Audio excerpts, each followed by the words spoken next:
Olá, meus amigos. Na conversa de hoje, nós vamos dar continuidade a esse assunto de predição, classificação e reconhecimento de padrões no melhoramento genético. Essa conversa ela vai enfatizar a parte da predição. E hoje nós estaremos tratando de regressão linear múltipla, destinado aí a estudos para ajuste de modelo.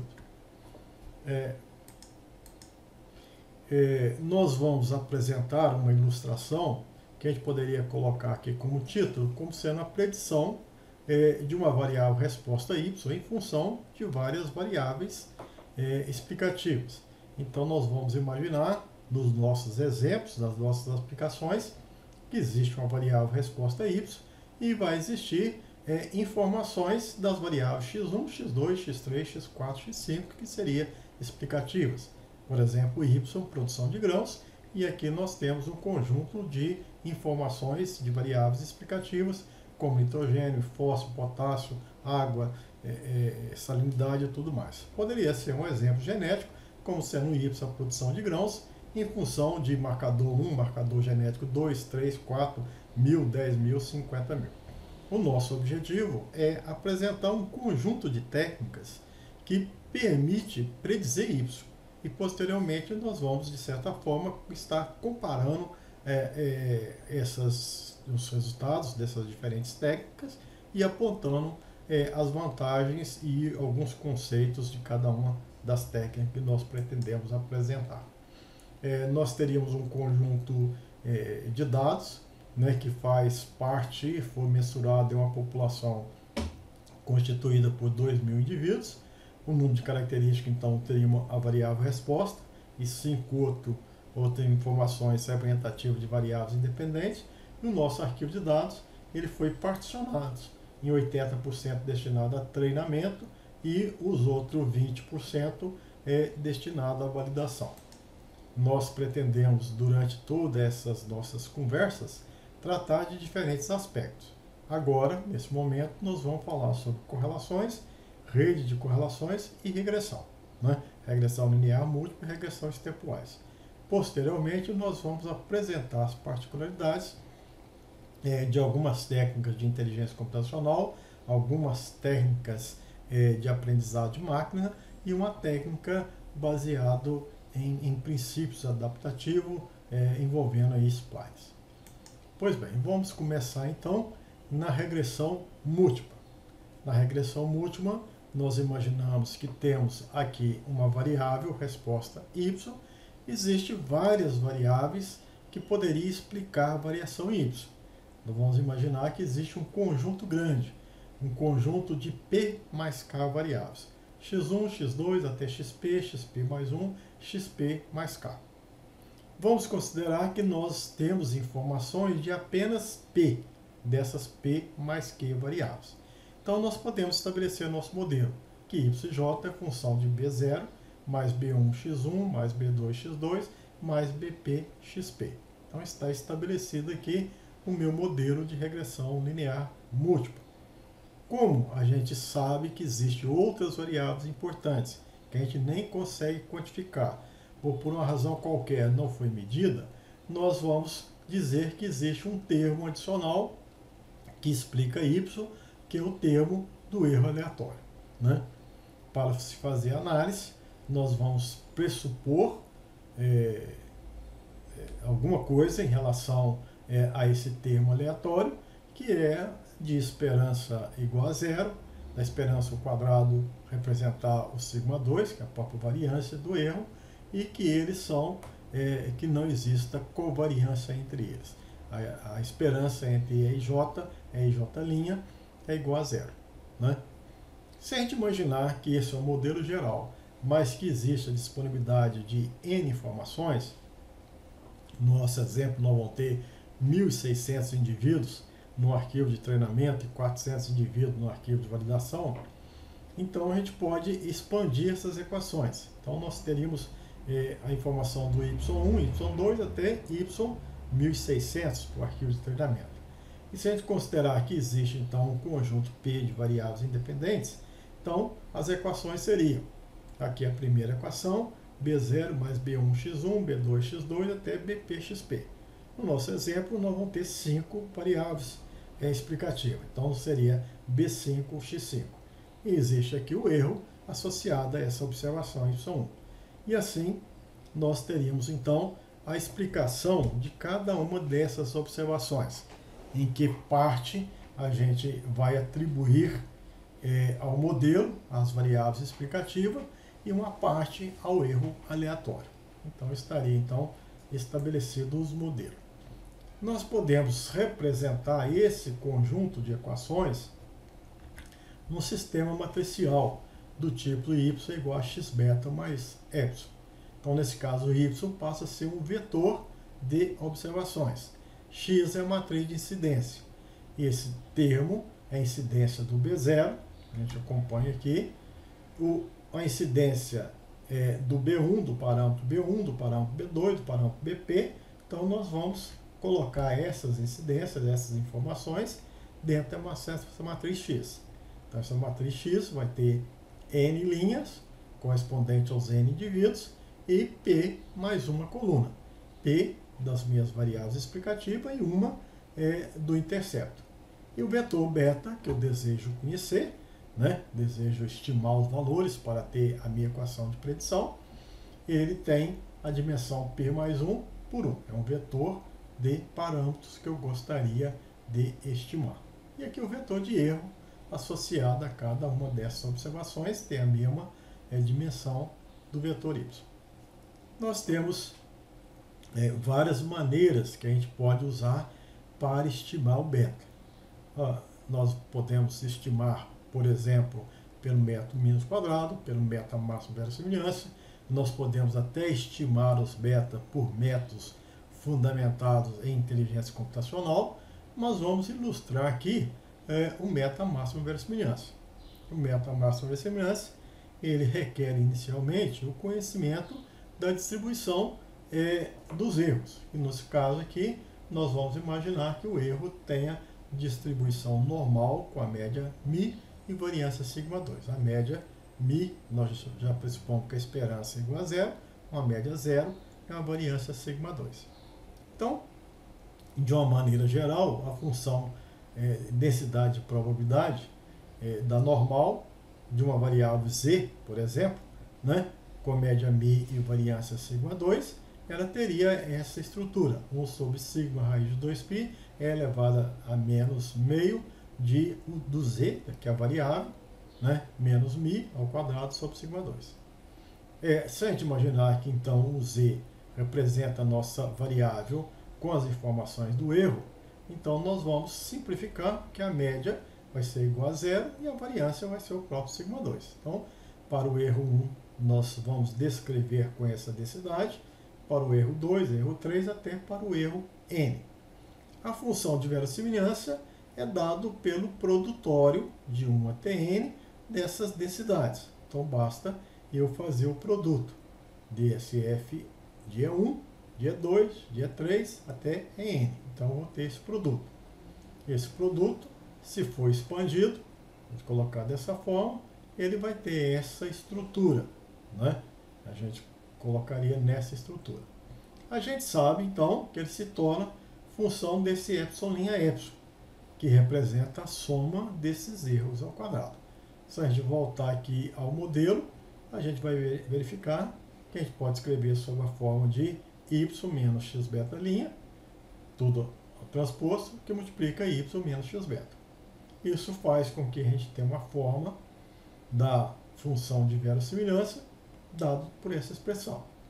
L agora de beta, que vai ser a informação que vai influenciar essa epsilon, dado essas informações de σ2, desses dois parâmetros, beta e σ2, que explica aquele conjunto de erros. É 1 sobre 2π σ2 elevado a n sobre 2 elevado a menos meio epsilon sobre σ2. Então essa aqui é a função de verossimilhança. E se a gente pretende ter estimador de beta e estimador de σ2, são os dois parâmetros que impactam na expressão, nós podemos usar um meta-analítico que utiliza essa função de verossimilhança. Como ela usa exponencial, seria melhor, uma boa opção é trabalhar com a função suporte. Ela tornaria mais facilmente trabalhável, mais tratável, que nada mais é do que o logaritmo neperiano dessa função de verossimilhança.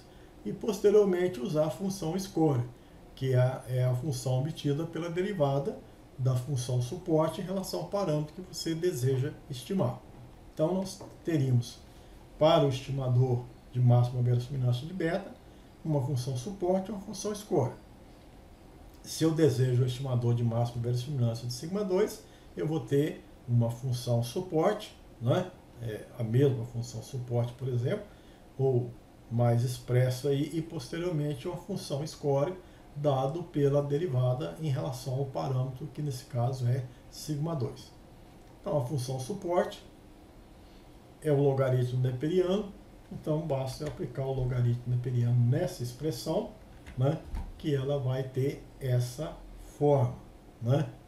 E a gente entende que esse epsilon, né, que é definido por esse somatório, a gente então pode substituir esse epsilon por essa expressão que vai conter o parâmetro desejado que a gente gostaria de estimar, né? Então, se a gente derivar, esse termo aqui não tem beta, esse termo não tem beta, então fica a derivada função dessa parte dessa expressão.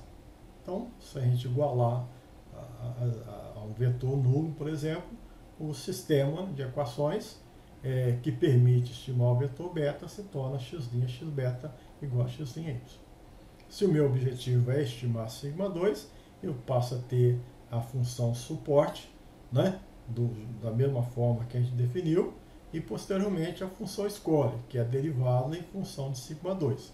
Então teria essa expressão aqui como sendo a expressão da função score, né? Então colocando aqui de forma explícita e igualando a um vetor nulo, no caso aqui, nós vamos encontrar um valor de sigma 2 que é dado. Nós vamos perceber que isso aqui é a soma de quadrados do desvio da regressão, né?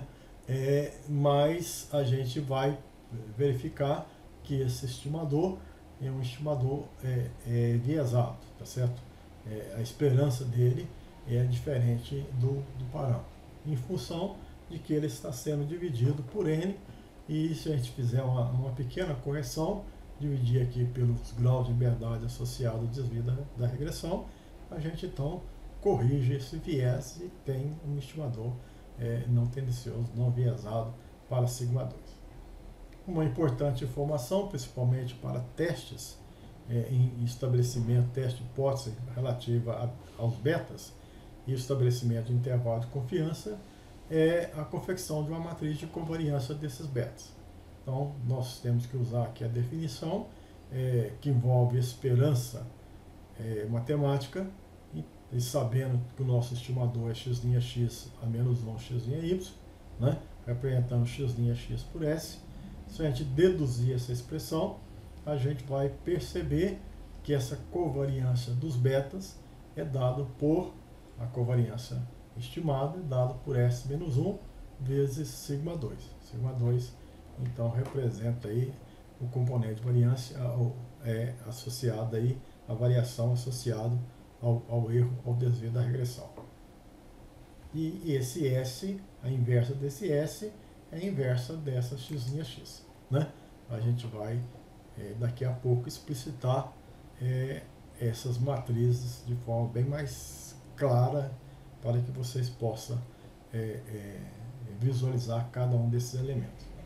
Em termos de soma de quadrado, nós temos a soma de quadrado atribuída ao desvio da regressão, dado por essa expressão.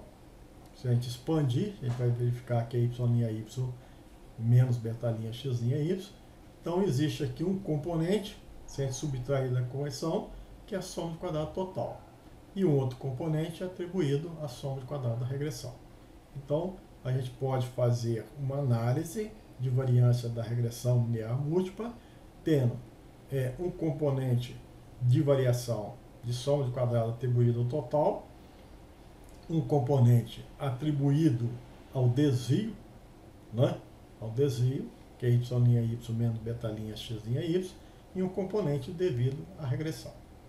Com relação aos graus de liberdade, você tendo P parâmetros, o grau de liberdade é igual a P, né? Associado aí às P variáveis explicativas, e aqui o número de grau de liberdade total é n-1, e isso leva com que você tenha grau de liberdade do desvio da regressão n-p-1. Nós, dividindo a soma de quadrados pelos graus de liberdade, nós temos aqui os quadrados médios, e pode-se estabelecer uma estatística F, que é a relação entre o quadrado médio da regressão dividido pelo quadrado médio do desvio. Então isso aqui vai dizer se aquelas variáveis explicativas em conjunto, elas de fato explicam significativamente as variações em y.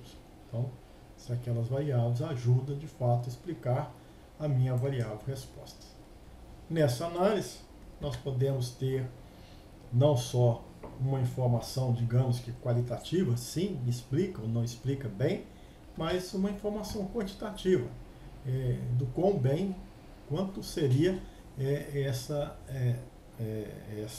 associação, esse R2, esse coeficiente de determinação, né? A bondade, então, do modelo. E seria a razão entre a soma de quadrado da regressão pela soma de quadrado total. A gente percebe que o complemento aritmético do R2 é a soma do quadrado do desvio dividido pela soma do quadrado total, né? Então, no modelo de regressão linear múltipla, tendo P variáveis, nós sabemos que o quadrado médio da regressão e o quadrado médio do desvio é a relação entre soma de quadrados dividido pelos respectivos graus de liberdade. Então, nós temos esses dois quadrados médios. Nós sabemos que o F da regressão, associado a P e N menos P menos 1 grau de liberdade, é dado pela relação entre o quadrado médio da regressão e o quadrado médio do desvio. Então, se a gente observar bem, trouxer essa informação de quadrado médio para a soma de quadrado, a gente vai perceber que existe uma relação direta entre o R2 e o valor de F. Isso faz lembrar uma teoria de correlação, onde a gente estima a correlação pela covariância entre duas variáveis, dividido pela raiz quadrada do produto das variâncias, e podemos fazer um teste de hipótese. Nesse teste de hipótese, para a correlação, né, se ela é igual a zero, se ela é diferente de zero, nós usamos aqui uma estatística T.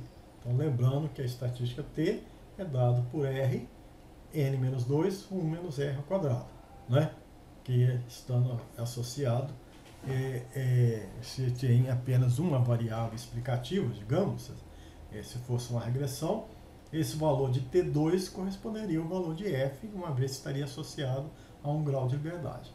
Então, a gente pensaria o T ao quadrado como sendo R ao quadrado.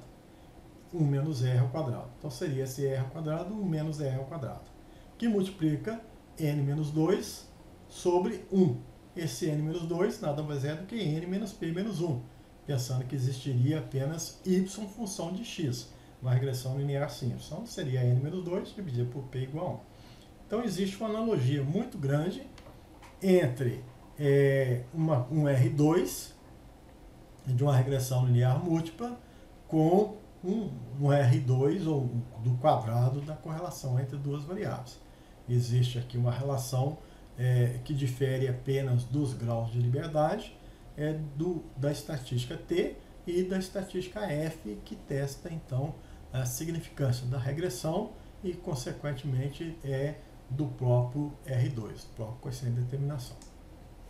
Pois bem, nós podemos, tendo várias variáveis explicativas, ter uma informação adicional, que é a informação de coeficiente de determinação parcial. Isso surge quando a gente tem a necessidade e o interesse de testar vários modelos. Por exemplo, eu posso ter um modelo com P variáveis explicativas, e posso ter um modelo em que eu exclua uma determinada variável que eu pretendo quantificar e qualificar o efeito dela sobre y. Então passo a ter um modelo reduzido. Teria todas as variáveis, exceto uma. Ele varia de 1, 2 até p menos uma variáveis. Então eu posso fazer duas análises de regressão linear múltipla. Uma com modelo completo e uma com modelo reduzido. No modelo completo, eu teria os graus de liberdade. Eu tenho aqui P variável explicativa, então a regressão é igual a P. Aqui o desvio corrigido, o total corrigido, tudo corrigido, aqui é corrigido para a regressão, pelo B0.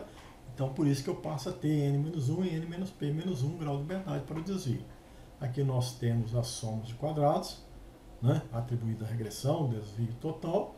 E a mesma coisa aconteceria para o modelo reduzido. Apenas lembrando que eu tenho uma variável menos. Né? Tendo uma variável menos, eu tenho P menos uma variável, então o grau de liberdade de regressão é P menos 1. Aqui, como total, o número de observações é igual a N, N menos 1. Então, subtraindo aqui, vai dar N menos P. Pois bem, a soma de quadrado vai ter a mesma representação. O que vai variar vai ser exatamente as incidências da matriz X, que vai, na matriz X, nós temos uma coluna a menos, referente à coluna da variável que foi excluída.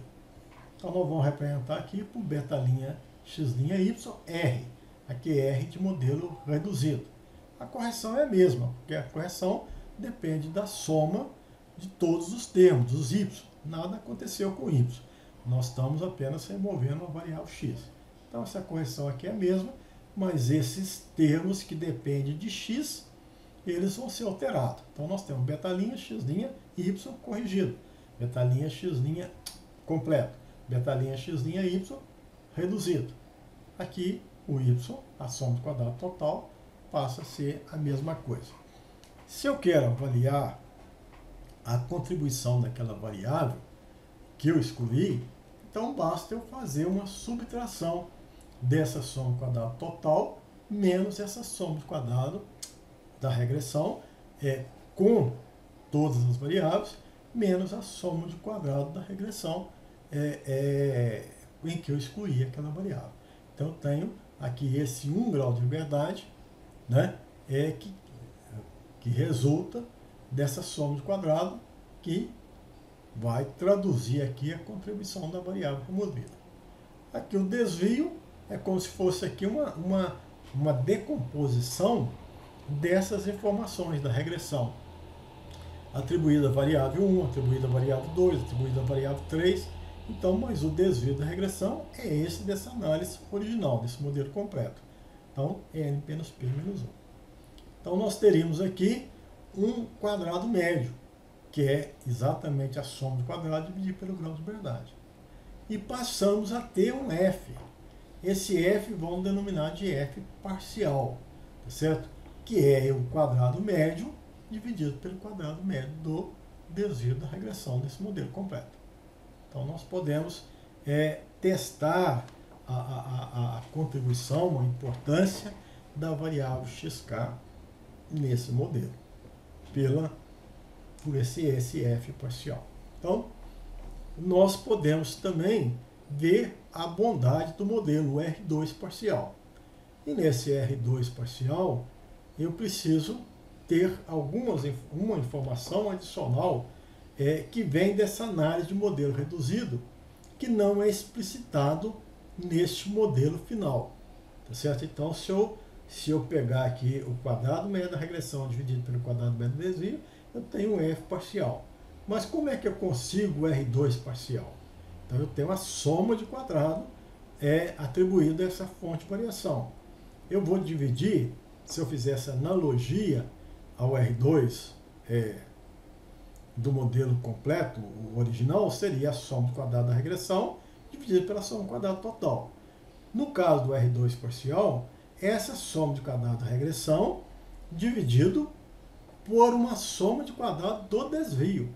E essa quadrado do desvio dessa análise com modelo reduzido, que certamente não vai aparecer, por exemplo, no resultado final, porque o resíduo, essa análise aqui é uma análise auxiliar que a gente faz para obter essas fontes de variações, para descrever a soma de quadrado dessas fontes de variações que consta nessa tabela.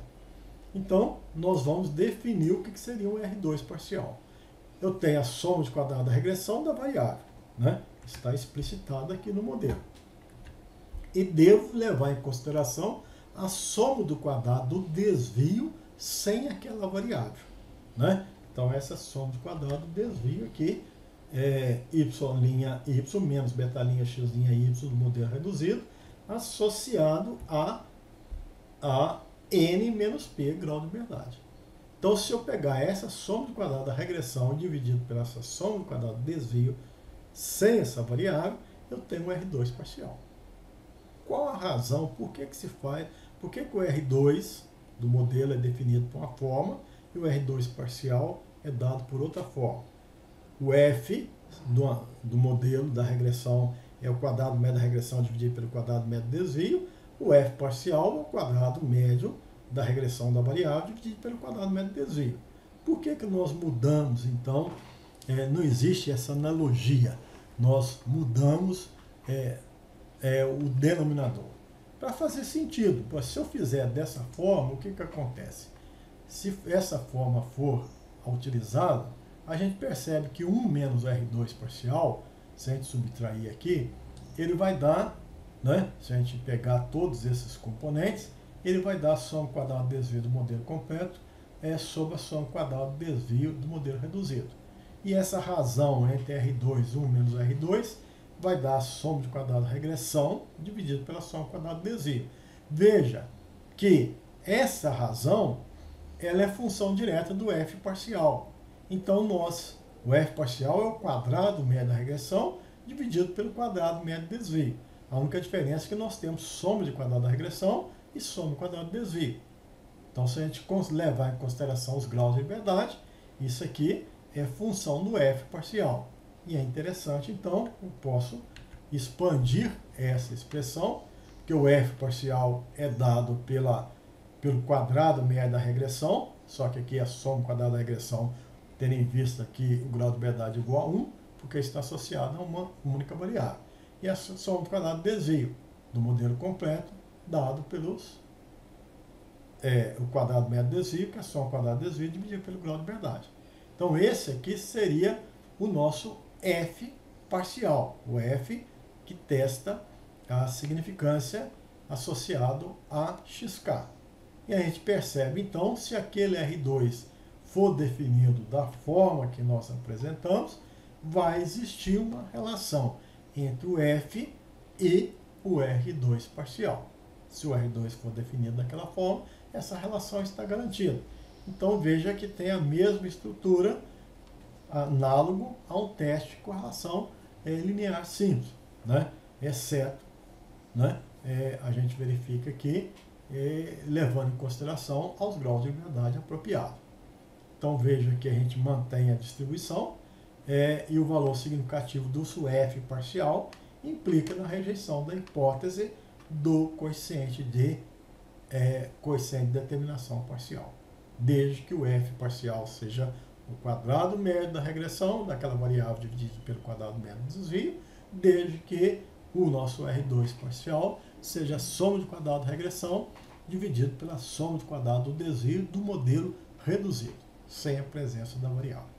Então, isso são informações importantes e conceitos importantes que a gente precisa conhecer quando se pretende fazer predições.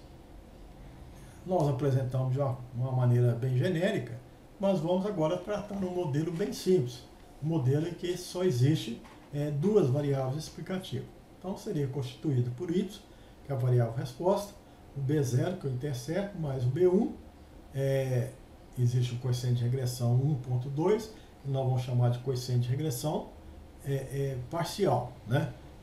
Que expressa a influência de b1 de x1 na presença da variável x2. E aí o b2, que expressa a importância da variável x2, mas tendo no modelo a variável x1, mais o erro. Tá certo? Então, a variável y ela é função dessas duas variáveis x1 e x2. Né? Os valores das variáveis independentes são medidas fixas, por exemplo, nitrogênio e fósforo, 0, 10, 20, 30, 40, desprovido de erro.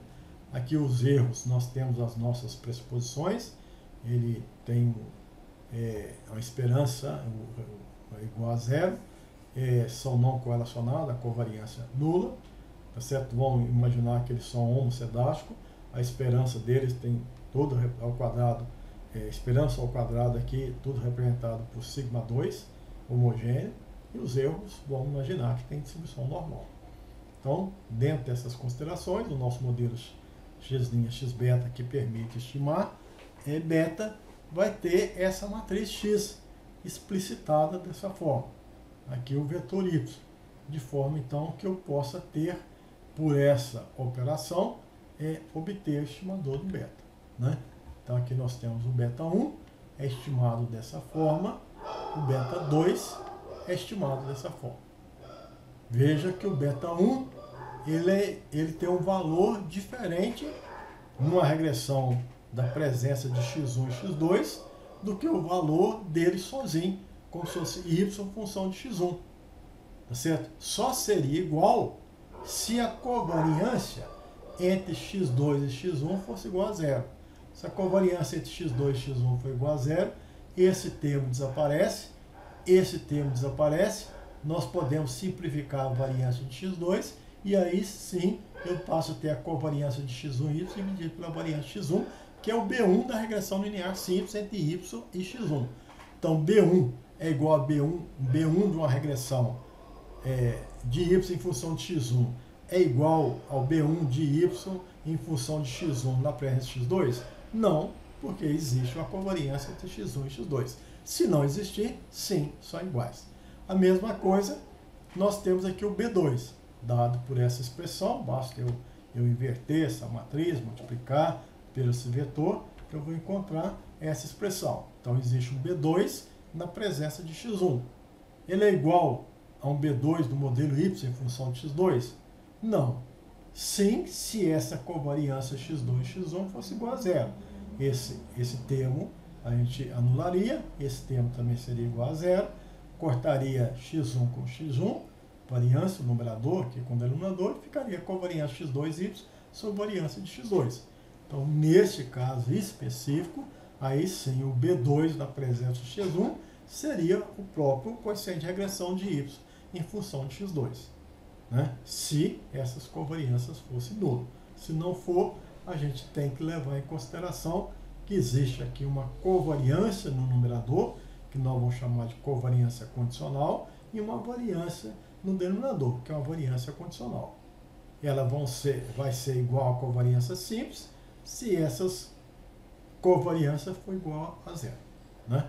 E essa variância vai ser igual à variância da própria variável, se essa mesma covariância for igual a zero. Bom, então a gente consegue entender o que é uma regressão linear simples e a consequência, né, de uma variável, de uma análise de regressão múltipla, né? Os coeficientes de regressão levam em consideração a presença dessas variáveis adicionais. Bom, mas eu posso combinar regressões mais parametrizadas e menos parametrizadas. Posso fazer um modelo em função de B0, que seria aqui a correção, né? A soma do quadrado atribuída à média, ou como a gente denomina, de correção. Podemos ter modelos de coeficiente de regressão linear simples, em função de x1 e em função de x2, né? E podemos ter uma regressão linear múltipla em função de x1 e x2 simultaneamente. Por isso que esses beta, esse aqui é o B1, esse aqui é o B2, esse aqui é o B1 na presença de 2, esse aqui é o B2 na presença da variável 1. Posso ter reduções, né? Se eu fizer essa redução, essa aqui é uma redução considerando x0 e x1, x0 e x2, x0 e x1 e x2. Eu posso fazer esse modelo completo menos esse modelo com x0 e x2. Então, se eu remover essas influências de x2, eu posso dizer que o que sobrou é uma soma de quadrado que mede a explicação da variável que não foi incluída no modelo, né? Que no caso aqui é x1. Então, posso ter a explicação de x1. Posso ter a explicação de x2. E posso ter também a explicação de x1 e x2, apenas removendo aí a soma do quadrado atribuído à média ou simplesmente a correção, né? Então eu posso trabalhar com esses modelos mais parametrizados e menos parametrizados. Bom, e posso ter perfeitamente coeficiente de determinação. Tem coeficiente de determinação, né, do modelo completo, que é a soma quadrada da regressão sobre a soma quadrada total. E temos a soma quadrada, o coeficiente de determinação parciais, que são soma de quadrados dividido por soma de quadrados de desvio, sem a variável que você está testando, uma ou várias variáveis. Então, se eu fizer a relação da soma quadrada da regressão, né, do modelo, né, que contempla apenas a informação daquela variável que eu quero medir o coeficiente de determinação parcial, dividir pelo quadrado, soma quadrada do desvio do modelo reduzido, eu passo a ter o R2 parcial, que a gente viu que tem aqui uma relação com o F parcial. O F parcial é o quadrado médio da regressão dividido pelo quadrado médio do desvio. Aqui existe uma ilustração onde você vai apresentar, por exemplo, uma análise de variância da regressão. Aqui nós temos a regressão modelo completo, x1, x2. Nós podemos ter a influência particularizada de x1 e x2 associada a um grau de liberdade. Aqui vamos pensar em 5 observações, o grau de liberdade total 4, aqui o desvio 2, e que você tenha obtido aqui valores de somas de quadrados e quadrados médios, que são os somos de quadrados divididos pelo grau de liberdade. E os valores de f. O f é o quadrado médio da regressão dividido pelo quadrado médio do desvio. Esse outro f a gente denomina de f parcial, que mede aí a influência de x1 sobre y. Esse f parcial mede a influência única isolada de x2 sobre y. Então, esses aqui são os f parciais. Nós precisamos calcular o R2. O R2 é a soma quadrada da regressão dividida pela soma quadrada total, 98%. Qual que é o R2 parcial atribuído associado a x1? Então, a soma de quadrado atribuída a x1 dividido por quem? Por algo que normalmente não se apresenta nessa tabela, dividido pela soma de quadrado do desvio sem x1, que no caso aqui é uma informação de bastidores que a gente está fornecendo para vocês, que dá 41,63. Qual que é o R2 parcial de x2? É a soma de quadrado de x2, 51,12, dividido pela soma de quadrado do desvio de um modelo sem a ocorrência de x2. Então a gente vai perceber que é possível estimar esses R2 parciais se a gente tem essas informações, né? Isso é muito simples de ser feito. Nós vamos imaginar o nosso conjunto de dados. Esse conjunto de dados está na pasta BIOS 750, exemplos de predição, e nós vamos então fazer uma análise de regressão. Análise de regressão múltipla, um conjunto fixo de variáveis. Nós vamos então carregar aqui o nosso arquivo, predição, arquivo predição 1, arquivo de treinamento. Se eu quero conhecer esse arquivo, tem 1.600 linhas e 6 colunas, né? Então existe aqui a y, função de x1, x2, x3, x4, x5. Aqui nós temos 1.600 informações. Pois bem, então nós vamos declarar os parâmetros, né? Ele vai identificar que existe 6 variáveis. O nome das variáveis vão, né, x1, x2, nesse caso vão chamar a primeira de y e as demais de x1, x2 até x5. E eu vou processar, né? A variável dependente, essa mãozinha eu consigo aqui deslocar para cada uma dessas áreas. A variável dependente é y e as variáveis independentes são todas exceto y, né? x1, x2, x3, x4, x5. Vou prosseguir e vou ter um resultado dessa natureza. Ele me apresenta aqui as correlações simples de y com x1 até x5, a matriz de correlação entre as variáveis explicativas. Aqui nós temos informações gerais sobre médias e desvio padrão das variáveis, e o que é importante, nós temos aqui a nossa análise de regressão, certo? Então a gente percebe aqui que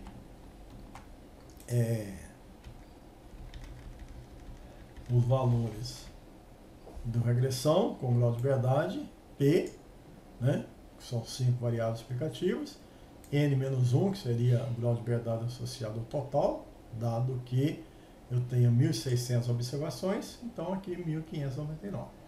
Aqui os quadrados médios da regressão, do desvio da regressão, a estatística F é dada por essa razão, né? E aqui a probabilidade associada, dizendo que esse valor aqui é significativo. Ou seja, as variáveis explicativas, elas explicam significativamente as variações em Y. Nós podemos ver a qualidade do modelo. O R2, aqui um R2 ajustado, mas aqui um R2 é de 37%. Né? Aqui os coeficientes de regressão, aqui o valor do intercepto, o valor de X1, do B1, B2, B3, B4, B5, aqui o valor do intercepto. Temos desvio, podemos fazer um teste T, dado que eu tenho o valor da estimativa do desvio, a estatística T e a probabilidade associada. Então veja que é possível se fazer uma análise de regressão e chegar à informação que X1, X2, X3, X4, X5 explica as variações de Y. E a qualidade do modelo da um R2 é traduzida por um R2 de 37,94. Se eu fizesse, se agora considerasse o outro conjunto de dados, a gente vai ver que também foi significativo. O F da regressão foi 169, significativo. E aqui o ajuste foi até melhor, uma vez que um R2, né, dado pela soma quadrada da regressão sobre a soma quadrada total, o quanto da variação de Y é explicado pelas variações do modelo, foi de 68,29%. Aqui os coeficientes de regressão do modelo usando dados de validação.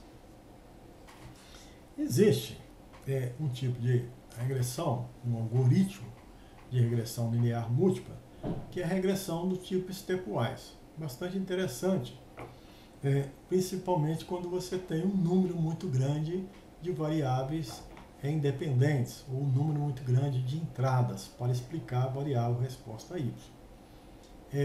Esse algoritmo stepwise, ele permite eu chegar a um modelo final em que eu questiono quantas e quais variáveis de fato devem permanecer no modelo. Então veja, eu tenho P variáveis, mas será que seria necessário manter no modelo todas as P variáveis? Quantas? Não vão ser menos, tem 5, pode ser 4, pode ser 3, pode ser 2. Se pode ser 3, quais seriam elas? X1, X2, X3, X1, X4, X5? Então vocês vão perceber que é uma análise de regressão múltipla, mas cujo objetivo é questionar a relevância de cada uma das variáveis individualmente e na presença de outros. E com isso chegar a um modelo eficiente, mas que seja menos parametrizado, mais simples de ser trabalhado. Então essa que seria a filosofia dessa regressão, que é uma regressão, não deixa de ser uma regressão linear múltipla, mas dentro de um algoritmo, dentro de uma busca em que você procura identificar aquelas variáveis que seria mais relevante. Ela vai fazer o uso de F parcial, de R2 parcial e também de correlações parciais. Né? Então nós precisamos entender, a princípio, o que seria a correlação parcial. Nós sabemos o que é uma correlação simples. Correlação simples entre duas variáveis x e y é a covariância dividida pela raiz quadrada das variâncias. Então a questão agora é saber o que seria uma correlação parcial. Na correlação parcial, nós vamos pensar que a gente tem três variáveis, x, y e z. Então eu quero saber a correlação entre x e y, removido o efeito dessa terceira variável, z no caso. Poderia ser várias outras.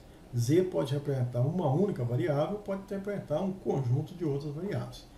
Então chama-se correlação parcial a correlação que se estabelece não entre x e y, mas da parte de x não explicada por z.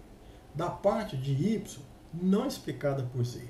Então, você teria uma fração de x, uma fração de y, e se eu calculasse a correlação entre essas frações, eu teria a correlação parcial de x e y removido as influências de z. Então, essa aqui é a diferença entre a correlação xy e a correlação xy removido a informação de z. Ela é denominada correlação parcial entre x e y e quantifica a relação entre duas variáveis após removidos o efeito de z. O que significa remover o efeito de z? Significa que eu imagino que exista x e y, que x possa ser explicado por z, e y também, dentro de um modelo linear. Existe uma fração de x que não é explicada por z, que nós vamos denominar de e de x. Existe uma fração de y que não é explicada por z, que é denominada de e de y. A correlação entre e de x e e de y é sim a correlação parcial, correlação entre x e y removido as influências lineares de z. Como é que eu removo essa influência? Bom, eu tenho que ter coeficiente de regressão simples desse modelo de y em função de z, que nós vamos chamar de alfa, nesse modelo de y em função de z, que nós vamos chamar de beta. Nós sabemos que alfa e beta são coeficientes de regressão, são dados pelas covariâncias, dividido pelas respectivas variâncias. Então, alfa é a covariância de y com z, dividido pela variância de z. Beta é estimado pela covariância de y com z, dividido pela variância da variável explicativa, que no caso é z. Nós podemos colocar alfa e beta em função de correlações e em função de variância. Aí a transformação é dessa covariância em correlação. Então, veja, se eu definir que a correlação parcial de y e x, entre y e x removido z, é dado por essa expressão, bom, eu posso calcular essa covariância de e de x e de y, sabendo então que e de x é igual a x menos alfa estimado chapéu z, e e de y nada mais é do que y menos beta chapéu de z. Então, representa aqui a parte de x não explicada por z, representa a parte de y não explicada por z. Então, se a gente expandir essa covariância, nós vamos encontrar essa expressão. Se a gente colocar essa expressão de covariância em função de correlações, nós vamos transformar essa expressão nessa. Nós precisamos não só da covariância, como também da variância. Tá certo? Essa variância de e de x é dado pela variância, né, de x menos esse alfa chapéu z. Se eu aplicar a propriedade de variância, eu vou ter essa expressão. Então, é fácil calcular a variância de e de x, de e de y, e ter aqui uma expressão da correlação de xy removida em influência de z. É igual à correlação de xy? Não. Vai ser quando? Quando z não for correlacionado com x e nem com y. Quando isso aqui for igual a zero, né, a gente vai pensar se isso aqui for zero, isso aqui for zero, então de fato rxyz é igual a rxy. Então isso está resolvido. Dessa forma a gente calcula a correlação parcial entre xy dado z. Se eu tenho z representa não uma variável adicional, mas várias variáveis, tá certo? Não vamos pensar aqui em m outras variáveis, a gente poderia confeccionar uma matriz de correlação, né, onde ela teria a dimensão m mais 2 por m mais 2, né, ou seja, a variável xy e m outras que eu quero remover. Se eu inverter essa matriz de correlação, eu vou ter uma nova matriz cujos elementos são a e j.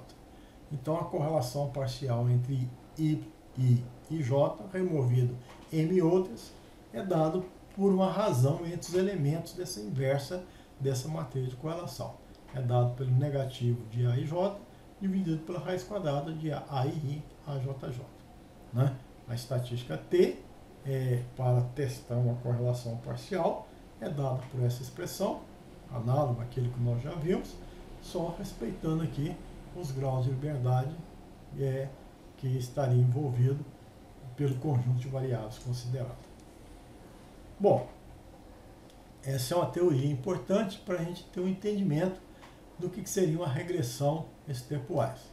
Então existe aí um algoritmo, existe uma sequência de passos que a gente deve observar para que a gente possa ter um resultado satisfatório, onde a gente vai identificar um conjunto de variáveis dentro de um grupo maior, que seriam as mais relevantes. Quais e quantas mais relevantes para explicar as variações de y. Então vamos imaginar aqui um outro conjunto de dados, né, onde nós temos y e a gente postula a hipótese de que possa ser explicado essas variações por x1, x2, x3, x4. Então a gente vai calcular as correlações entre todas as características explicativas e a variável resposta. Então o primeiro passo é esse. Qual seria a variável mais importante para explicar y? Então o primeiro critério é a correlação. Seleciona como a primeira variável a ser considerada no modelo aquela de mais alta correlação. Então se a nossa regressão é linear múltipla, nós vamos escolher um bom critério, é escolher então a de maior associação linear, e o coeficiente de correlação passa a ser importante. Obviamente você pode ter outras medidas, mas o interessante seria começar pela correlação linear. Então veja, eu tenho aqui a variável, eu tenho a correlação com y. Poderia ter até a correlação parcial, poderia ter coeficientes de regressão, poderia ter a significância individual de cada uma na regressão linear simples, né? Poderia ter as probabilidades, mas podemos aqui adotar como critério incluir no modelo aquela de maior coeficiente de correlação em valor absoluto aqui, que é a variável x4 com a correlação menos 0,8213. Verifique que a variável x4 é a que deve ser inicialmente selecionada para ser incluída no modelo. Então veja, nós começamos então a fazer uma análise de regressão. Nesse caso, a regressão linear simples de y em função de x4.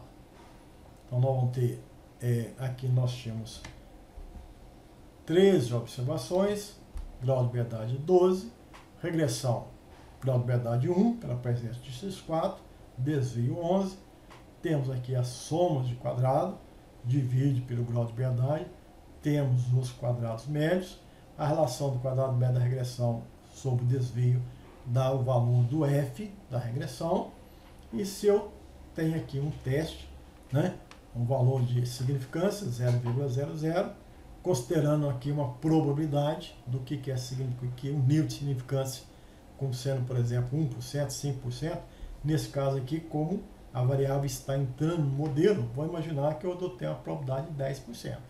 Como esse valor aqui é menor do que 10%, eu declaro que seria significativo.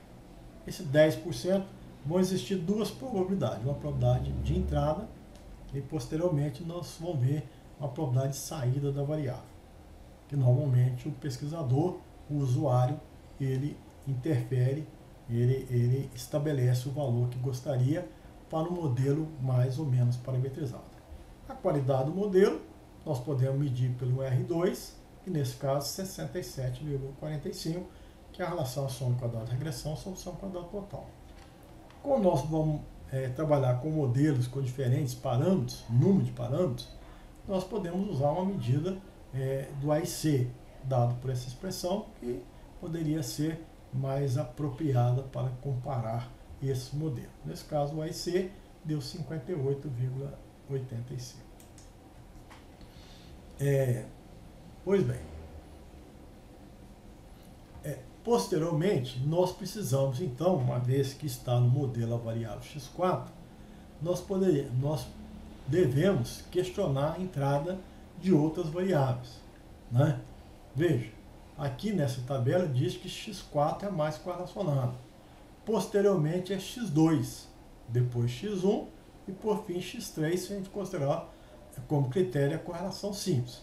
Mas se x4 já está no modelo, eu preciso saber qual que é a correlação de x1 com y na presença de x4 que está no modelo. Eu preciso remover as influências de x4 em y e na variável pretendente a entrar no modelo. Então, por isso que agora é interessante eu ter uma correlação parcial, porque x4 já está no modelo.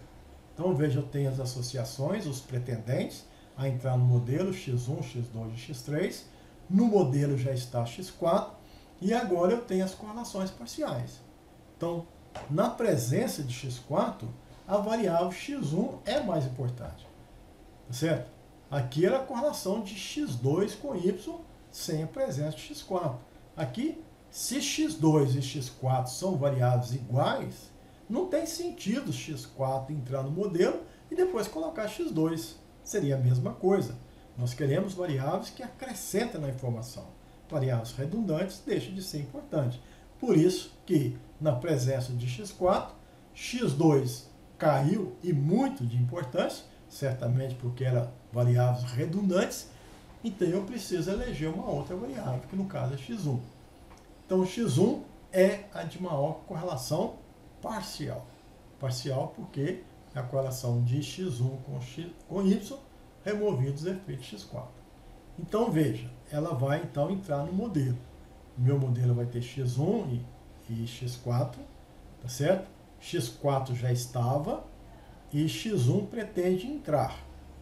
Como é que eu confirmo a entrada de x1? Bom, eu tenho aqui os graus de liberdade igual a 1, a soma do quadrado. Nós já vimos como obter, com a diferença de soma do quadrado de modelo completo e modelo reduzido. Aqui nós temos o quadrado médio, que é a divisão de soma do quadrado do grau de liberdade. E aqui o f parcial, que é a divisão do quadrado médio da regressão sobre o quadrado médio do desvio. Então, veja, eu preciso primeiro testar a entrada. É possível x1 entrar? Sim. Tá certo? Sim. Por quê? Porque eu adotei uma probabilidade de entrada, tá certo? Igual a 10%. Esse nível de significância associado, o nível de significância é 10%. E a probabilidade que eu obtive foi menor do que 10%. Então é significativo. Então é permitida a entrada. Se não fosse permitida a entrada, o modelo terminaria a análise. Então é possível sim entrar com x1. Mas se é possível entrar com x1, eu posso questionar o x4 que já estava lá. E x4 continua sendo importante? Então eu vou fazer um teste para x4 pelo f parcial, de novo. Então tem esse valor de f e posso ter um outro nível de significância. Eu posso estabelecer uma outra probabilidade de saída. Agora é uma decisão de saída. x1 era a decisão de entrada. x4 é a decisão de saída, que pode ser com nível de significância diferente. Mas se eu adotar também, nesse caso, igual a 10%, eu percebo que esse valor de probabilidade está abaixo, consequentemente significativo, é significativo, a permanência desses dois no modelo passa a ser importante. Aí vem a pergunta, bom, são significativos? Sim. Uma resposta qualitativa, sim ou não? Mas e a bondade do modelo e o ajuste do modelo devido a x4, devido a x1? Então tem um R2 parcial, 94% e 91%, certo? Então, dessa forma aqui, eu posso ter uma informação quantitativa da qualidade de x4 e x1 sobre o modelo.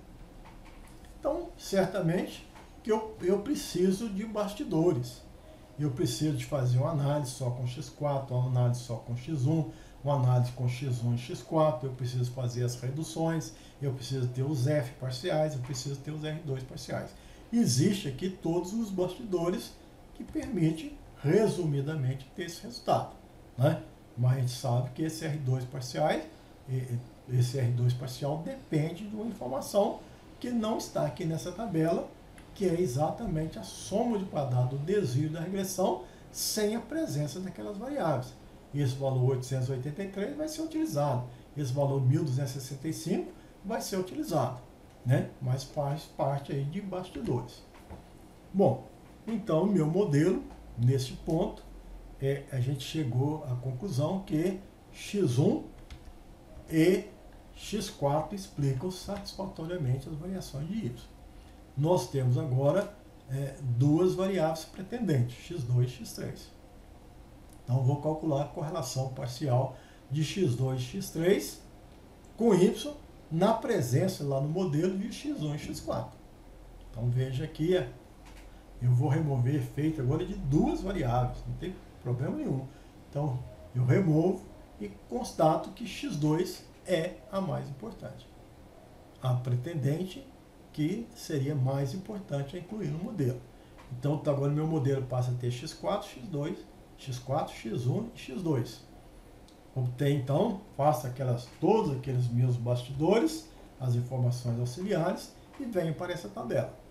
Bom, nessa tabela, a primeira resposta é, bom, a pretendente, que é x2, que vai tentar entrar no modelo, é possível que ela entre no modelo? A entrada é permitida? Vou fazer a significância.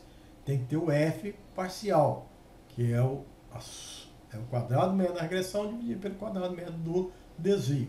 5,025. Vou calcular uma significância, uma probabilidade. Se o meu nível de significância fosse 5%, não, era não significativo. Mas como a probabilidade de entrada eu mantive o nível de significância de 10%, então é significativo. Vou colocar aqui uma cruzinha significativo. Não é significativo a 5, mas se eu considerar um nível de 10, é. Então a entrada ela é permitida. Então declaro a entrada de x2 possível. E começo a perguntar se a presença de x1 e x2 é pertinente. Então vou fazer aqui, obter essa soma de quadrado, obter os f parciais e questionar. Será que é significativo? Então preciso agora ter um outro nível de significância. Então a probabilidade, o nível de significância para a entrada foi 10%. E o nível de significância para a entrada, para a saída, vamos pensar que é 10%. Consequentemente, esse valor aqui de x4 é não significativo. Então a presença de x2, a entrada de x2 com a presença de x1, provoca a saída de x4. Aqui são os bastidores, para eu resolver, né, obter esses valores de R2 parciais. Então veja que o R2 parcial da variável x4 foi reduzido pela presença da variável x2. Então eu declaro a saída da variável x4. A entrada da variável no modelo, com o nível tomado decisão de 10%, confirmada. Saída de variável no modelo, nível tomado decisão de 10%, variável x4 excluída. Então deve-se analisada a possibilidade da última variável x3 no modelo. Para tal é calculada a correlação parcial de x3 com y, após removidos os efeitos x1 e x2 que estão no modelo. x4 já foi excluído. Então a questão agora é saber x1 e x2, né, removido, e tem então a correlação com x3 e y, que é 0,4113. Certo? Se tivesse outras variáveis, seria comparado com esse 0,4113. E nós vamos então tentar colocar x3.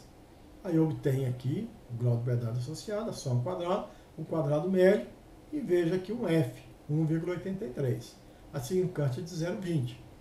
Mas a probabilidade de entrada, o nível estabelecido é de 10%. Não significativo.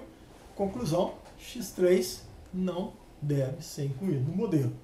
Termina então o processo e eu vou dizer que a melhor possibilidade, modelo mais simples, mas que explica de forma adequada as variações em y, é aquele que contempla a informação de x1 e x2 apenas, né? São significativos, tem um R2 de 97% e um IC baixo, vai ser de 25,42. Aqui os coeficientes de regressão, para eu descrever o modelo, né? Aqui o intercepto, aqui o coeficiente que multiplica x1, aqui o coeficiente que multiplica x2. Então veja que existia 5 variáveis explicativas, aí eu concluo que duas, e essas duas sendo x1 e x2, seria uma decisão mais apropriada, tendo em vista aqueles níveis de significância adotados para entrada e saída de variável no modelo. Então, a estratégia útil, interessante e mais interessante ainda é quando o número de entradas, o número de variáveis explicativas é relativamente grande e eu gostaria de fazer uma simplificação, uma remoção de informações para ter um modelo eficiente, mas que não precisasse aí de informações de tantas variáveis independentes, explicativas, que muitas vezes são redundantes, que muitas vezes explicam a mesma coisa. Vamos pensar, principalmente em marcadores moleculares, que a redundância é algo bem provável, uma vez que muitos deles estariam ocupando, por exemplo, o mesmo cromossomo, estaria em desequilíbrio e tudo mais. Então, vamos ilustrar aqui uma análise, e nesse caso, vamos fazer aqui analisar o nosso conjunto de dados de treinamento. Então, nós usamos aqui o procedimento estatístico experimental, regressão múltipla, seleção de variáveis estepuais. Então, nós vamos trabalhar aqui com o nosso arquivo de treinamento, que tenha 1.600 linhas, 6 colunas, declarar os parâmetros. Existem 6 variáveis, que o nome das variáveis, a primeira y, x1, x2, x3, x4 e x5, e vou processar. A variável dependente é a y. As variáveis independentes, ele pode até praticar uma seleção. Eu quero todas as variáveis cuja correlação seja maior do que 0,2. Então ele já faz uma prévia. Ou simplesmente, tá certo? Eu poderia calcular aqui essas correlações, todas que fossem maior do que 0,2 seria x1 e x4, né? A menor eu nem incluiria. Mas eu posso clicar aqui em todas, né? Ou seja, pensar em x1, x2, x3, x4, x5. Aqui, para fim de processamento, eu tenho que adotar uma probabilidade de entrada e uma probabilidade de saída, o nível de engano de entrada e saída. No exemplo, nós falamos que era 10%, e aqui eu posso adotar, por exemplo, 5%. E aí eu vou ter a nossa saída, né? Então, ele vai calcular as correlações, vai começar a eleger variável, colocar x1 no modelo, tá certo? E depois ele avalia a entrada de x2, x3, x4, x5 por correlação parcial, identifica que x2 é de maior correlação, tenta entrar com ela no modelo, mas diz que a presença dela não é recomendada. Então, o modelo final fica apenas x1. Então, dessa maneira, eu posso pensar que para aquele conjunto de variáveis, né, de treinamento, apenas a variável x1 seria suficiente para explicar as variações de y. Não precisa ter todas as informações de x1, x2, x3, x4, x5. Você pode obter no arquivo de predição para fim de treinamento e o arquivo de validação. Também, né, nesse caso, deu um resultado semelhante, ou seja, apenas x1 sendo importante. Calculou-se as correlações com y, identificou primeiro a entrada de x1, testou, ela é significativa, o valor de f foi significativo, aqui é um 0,0. Posteriormente calculou as correlações parciais na presença de x1, identificou x3, tentou colocar x3 no modelo, mas uma probabilidade de 26%, superior aos 5%, não significativo, foi removido do modelo. Então, nosso modelo ele fica, finalmente, confirmada apenas a presença da variável x1. Então, dessa forma, a gente imagina que tenha um modelo eficiente e mais simplificado. Uma análise bastante complementar, uma análise exploratória, é imaginar o impacto dessas variáveis sobre a variável resposta. Então, nós temos uma variável resposta e aqui nós temos um conjunto de variáveis explicativas, x1, x2, x3, x4, x5. E, de fato, se a gente analisar o arquivo de treinamento, a gente começa a ter uma ideia das associações entre as variáveis. Essa associação pode ser feita por meio de análise de trilha ou por meio de uma rede de correlações.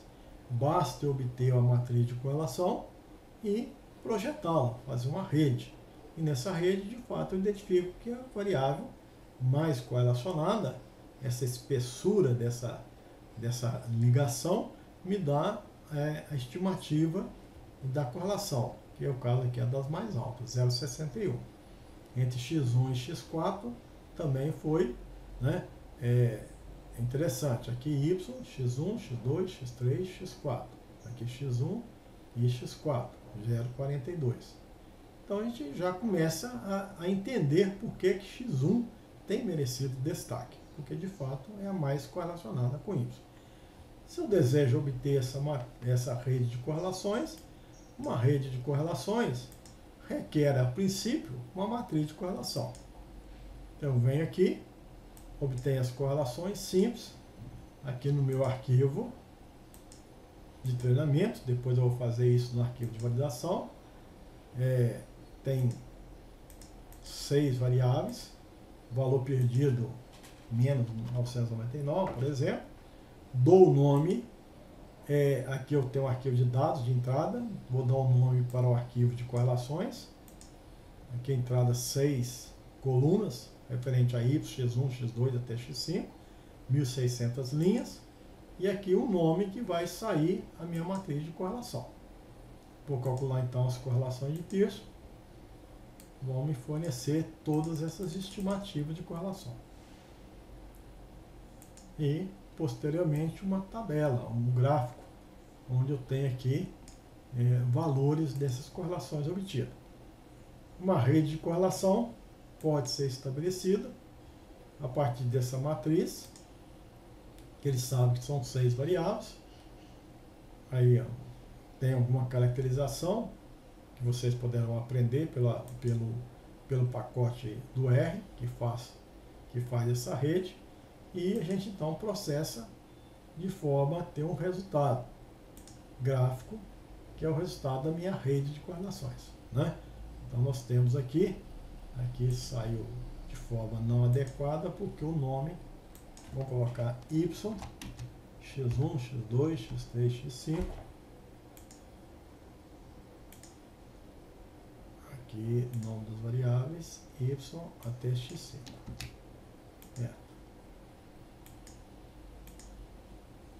Declaração de parâmetros, 6 variáveis.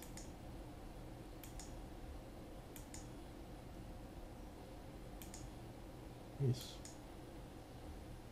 E aí então a gente teria um resultado gráfico de y, função de x2, x3, x4, x5.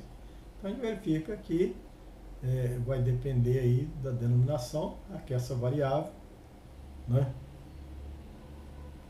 Que no caso não saiu.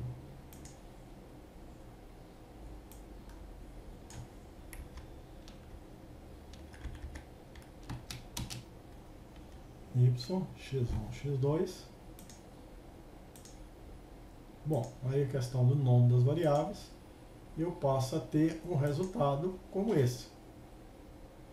O mesmo aconteceria com o arquivo de validação. De fato, x1 é a variável que está mais associada com y, apesar de ter x2, x4 relacionado, mas y seria a informação mais relevante a ser considerada.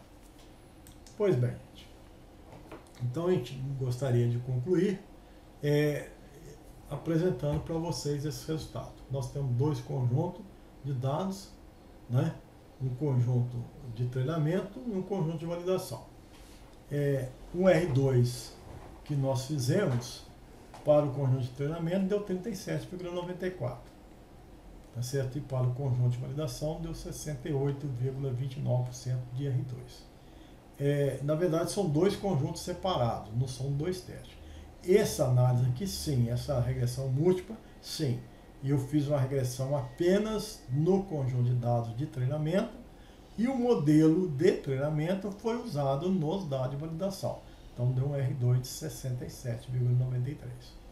Aqui é apenas usando os dados de treinamento, aqui apenas usando os dados de validação. Aqui é uma regressão stepwise, em que o modelo foi simplificado apenas com x1. Aqui contempla x1, x2, x3, x4, x5, né? Aqui apenas x1. Veja que x1 é relevante e as demais variáveis não tão importantes. Né? O decréscimo desse modelo de regressão múltipla com o modelo stepwise foi mínimo, dizendo que o modelo menos parametrizado é tão bom quanto o modelo mais parametrizado. E aqui o resultado de teste de treinamento e validação. Bom, então a gente conclui que um R2 de 67%. Isso pode ser adequado dentro do modelo de regressão linear múltipla.